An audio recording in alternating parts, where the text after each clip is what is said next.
I can Yes. remember you when there was the World Cup. You said you were back in the West Indies, would love England to win. So mixed results for you this far. I think so. But I mean, what a way to set up the final test. A 1-1 series. I mean, the West Indies deserved the victory in the first test, without question. Frankly, I think the English deserved the victory yesterday. It was the last hour victory, but it was still a victory. I mean, some amazing performances in there. I mean, Stuart Broad on day 4 and even to the day 4, 3 wickets for 14 balls. Ben Stokes, I mean, this man is just playing brilliantly at the minute. I mean, what did he get? 78 off 57 runs in the second innings, 176 in the first innings. I mean, the man's on fire. And what did he get? 2 for 30 or 3 for 30? 2 for 30 he got, didn't he? In bowling. You want to go to the wire and you want to make the last test the decider. A 3 or a 4-1 or a 4-0 victory is not of interest to anybody. But here we have set up a last test, which I think will really bring out the best in both sides.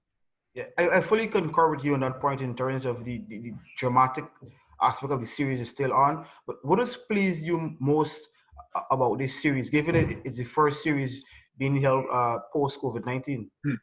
Well, I think the best thing about the series is the fact that it's actually taking place, to be perfectly honest. It's taking place, and it's taking place successfully. Because there were a lot of concerns, I think, about whether or not players should go from here over to England, whether it was the right decision, whether it was the right thing to do in England at the time.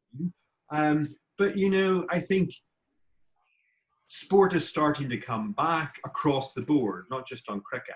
And I think this is exactly the sort of boost to both the population of the West Indies and the Caribbean and the population of the UK that's interested in cricket that we both actually needed. We are going into a new normal, but it does demonstrate that we can continue to do and see and play the things we actually love. So I think that one of the best things for me is the fact that the series is actually taking place. Let's not focus too much on the one individual.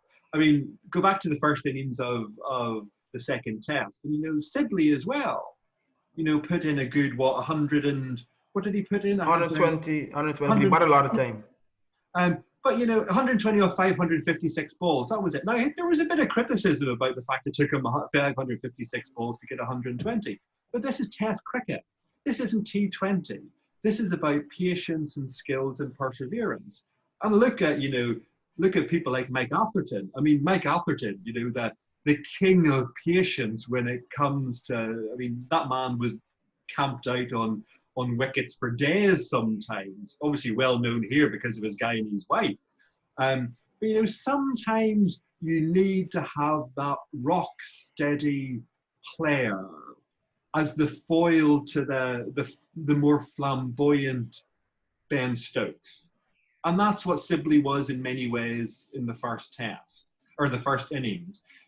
So, whilst we can look at Ben Stokes as an excellent player and a person who put lots of runs in, lots of wickets or whatever, he's only one of 11. He can't catch everybody and bowl everybody out and score every run.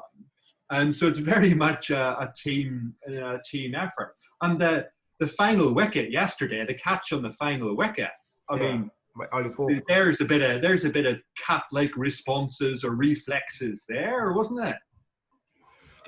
But have you seen anything though that you think the West Indies could exploit in the third test to hopefully be able to retain the Wisden Trophy? Well, go back to the test last year in the West Indies. And I think there's been a little bit of this again, the test series in the West Indies last year. The English came out expecting to win and to walk over the West Indies. That didn't happen. They got a fair old shock in some of the games out there. And I think, for whatever reason, they've lapsed back into the same thing here for this test series. They expected to win the series. They didn't expect the West Indies to beat them in the first test. And I think they got a bit of a rude awakening. They've had a rude awakening a few times. You think, in many ways, they would have learnt by now. But, the West Indies won the first test fair and square. They put some good, there were some good innings in the second test. Brathwaite 68, or 75 from Brathwaite, 68 from Brooks in the second in the first, 62 from Brooks, 55 from Blackwood on the second innings. There's some good there's been some good innings put in there, and I know Phil Simmons talked about yesterday or this morning about the need of converting those good innings into game-winning runs. But it's not like it wasn't a close-fought game. Until Broad came on and got that 3 and 14 balls on day 4, this was heading towards a well-thought-out draw.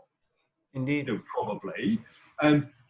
Broad turned it around, but even despite that, the West Indies made a hell of a go of it yesterday. And as I say, it was only in the last hour that, with the last 16 overs, I think it was, where England actually managed to prevail. So I think there's lots of positives there from the West Indies, from both the victory in the first test, but also the fact that they made England work really hard for the victory yesterday. The minute, there is no question, Akeem, and I know you posted something earlier on today about, is Ben Stokes, the best cricket player at the minute. I think there might be a few Indians who would argue with you on that one. I think in all fairness, across all formats, I think there's no one in the world who can bat as well, bowl as well, and field as well across all formats. Yes, there's the likes of Virat, who's a great batsman, but he doesn't bowl, right? So yeah. I think across formats, across skill level, I think without question, Ben Stokes is the best cricketer right now in the world. I grew up in the era of Ian Botham, so Ian Botham is my cricketing hero, and there's a lot of Ian Botham in Ben Stokes, both not only in the ability but also the attitude. And some of the attitude is good, and some of the attitude maybe is less good sometimes. The one thing I regret, and if you could go back in time, I would love to see Ian Botham play a T20. Viv Richards as well, we would hope to see. And Viv Richards, I would love to see. Can you imagine Viv Richards and Ian Botham in a T20 match? I think it would be the biggest crowd you'd ever see.